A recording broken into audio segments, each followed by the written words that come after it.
What's going on, Wolfpack Nation? Thank you so much again for tuning back in here with us again.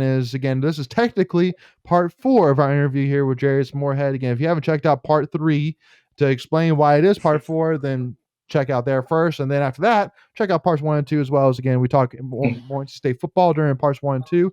And then we also talk about Jarius's journey, at least start of his journey after NC State football into the NASCAR world. So basically left off Jarius, now you've, learned you got the job at Hendricks, started the onboarding process, getting rocking and rolling.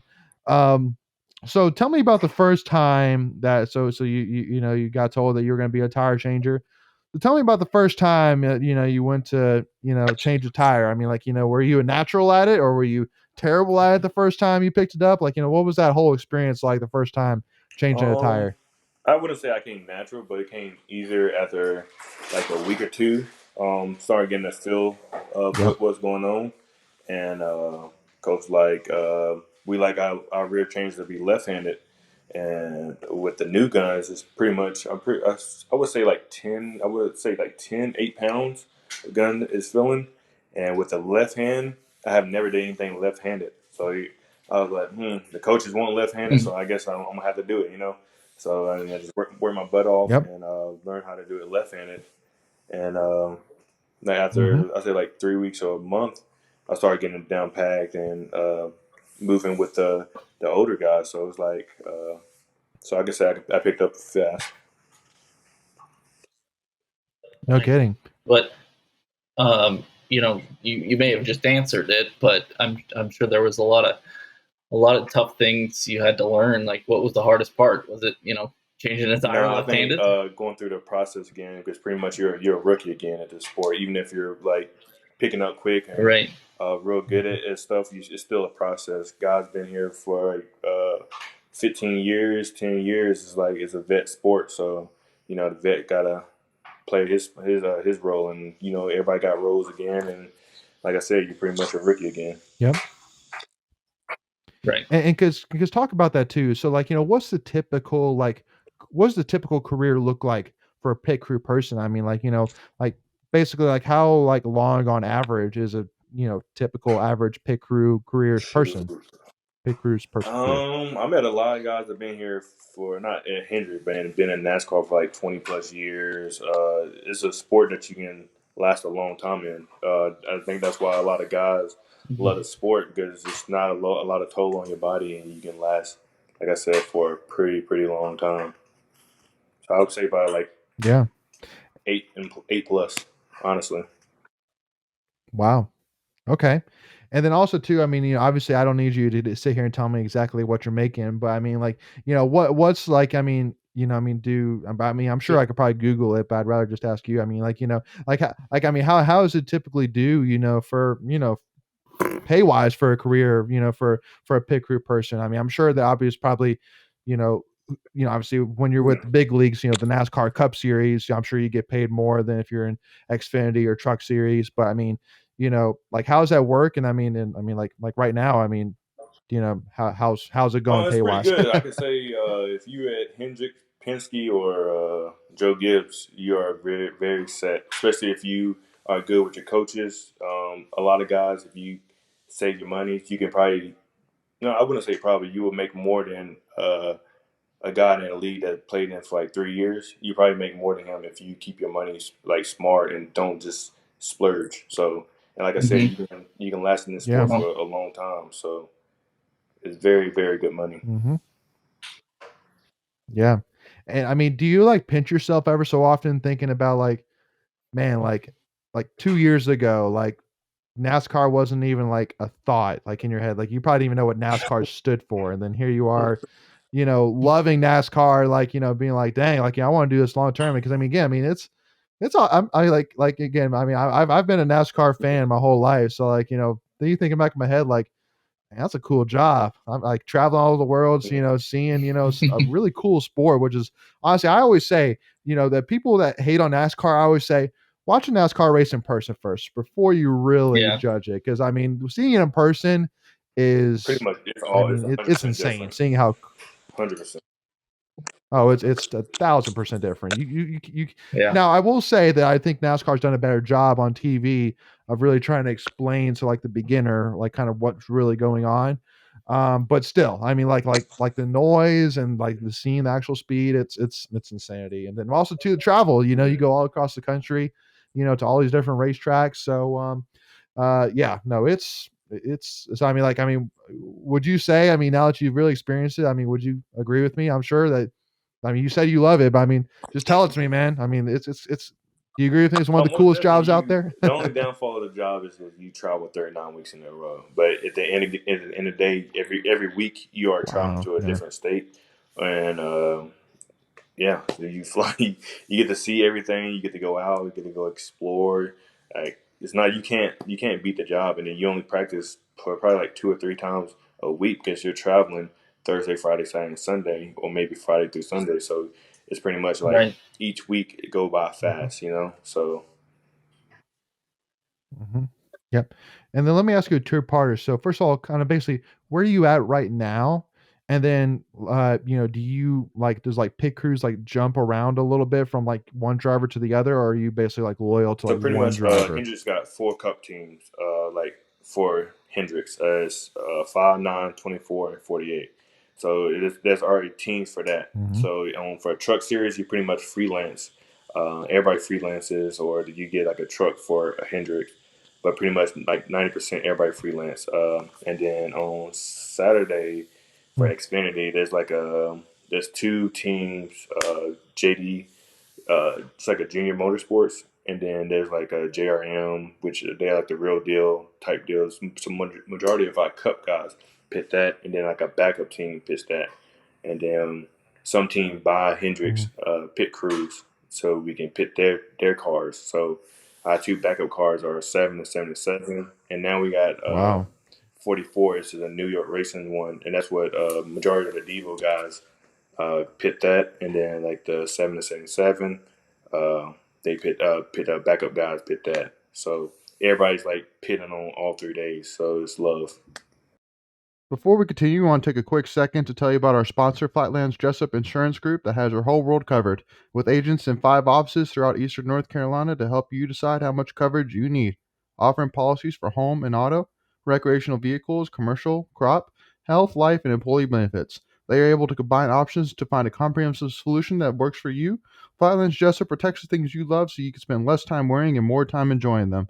Find them on Facebook and Instagram at Flatlands Jessup. You can also visit their webpage at www.flatlandsjessup.com. So please make sure to go and check them out. Dang, that's amazing. Yeah. And so, talking to a little bit, I mean, we were talking a little bit, beforehand, at the end of last part, saying, I'm sure you've met a lot of celebrities. And obviously, I mean, with Hendrix, I know that, one of the things I know being a NASCAR fan is Jeff Gordon's a partial Mhm. owner in Hendrix. And I mean, he's up there with probably some of the biggest names in NASCAR, with the Dale Earnhardts, with you name it, he's up there in terms of name wise. Most Everybody definitely. knows Jeff Gordon. And so, I mean, like, I mean, so I mean, like, I mean, do you have any, like, meeting these, like the Jimmy Johnsons or the Jeff Gordons or the Rick Hendricks? Like, do you have any? I mean, have you met those guys? And then do you have any like funny stories, about meeting them? I mean, like, did you know like how big they were when No, you first met them? I've seen them. I've seen the NASCAR drivers. They are really tiny. I would say that. I say the most they're like a buck 35 at most. They're real Yeah. short. They're like 5'5" short. But I have not met anybody Yeah. crazy in NASCAR.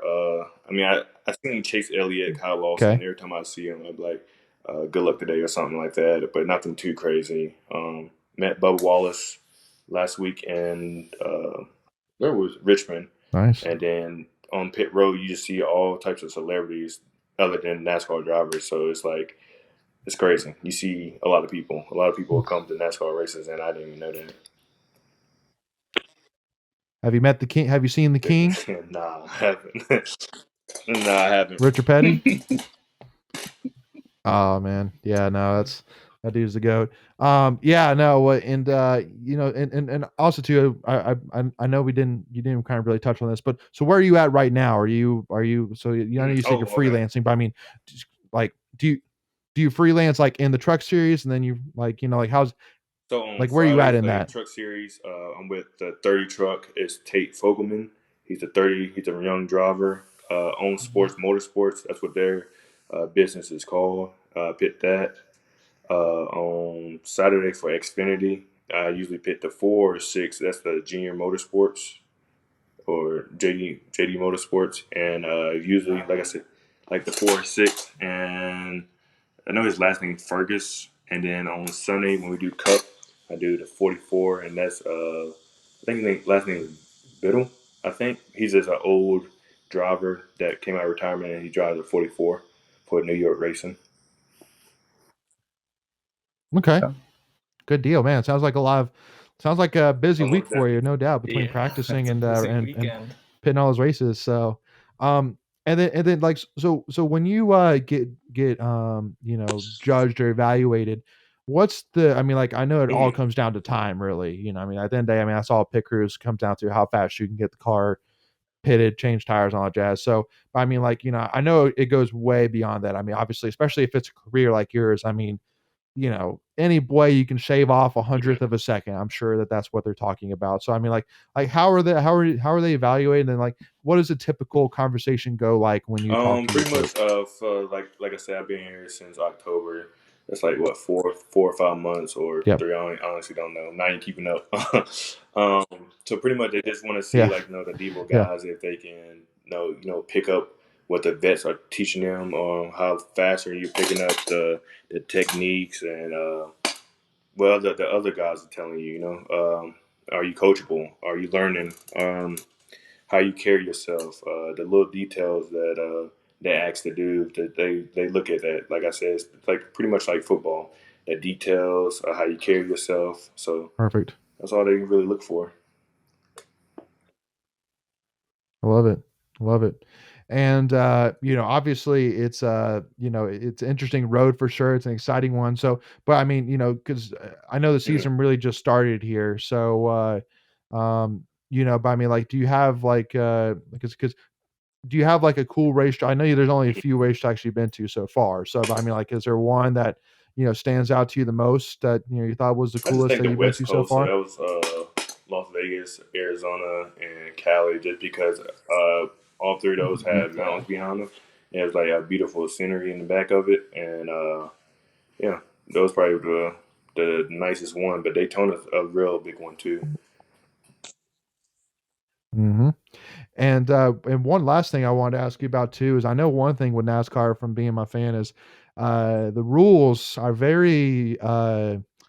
they're very specific, and they're I mean, like, even the slightest bit of getting off the rail or the barrier early, can cost the Mhm. driver a lap, which then they can be basically life or death for the race. I mean, so it's I mean, so how I mean, I'm sure you're probably still learning the rules, honestly, but I mean, like, what's that process been like? Learning the rules, and I mean, it's crazy, how like just the Mhm. tiniest bit of movement too early can cost the driver of the Yeah, so race. pretty It's much I'm ridiculous. learning a lot. I think my first race ever in NASCAR, I think I learned a lot. It wasn't been a smooth little race. It was hectic. I probably got everything in that one race, and like for me, I'm always the person that asks questions, especially if I don't know. If I want to know, I'm gonna ask a question, even if it's like 100 questions. I'm gonna ask. So now I'm trying to learn as quick as possible and learn Hmm. everything that I can, and you know. Yep, that's right. Love it. Well, Mhm. and Jarius, I guess we'll kind of wrap this thing up on is, I know obviously again it's awesome to hear that it's found a life outside of football, which I mean I think all of us would love to see you in the pros with the Russell Wilsons and the future Icky and the Joe Toonies of the world for sure. But I mean hey, it's cool to to see a pack pro in the NASCAR world, so that's awesome.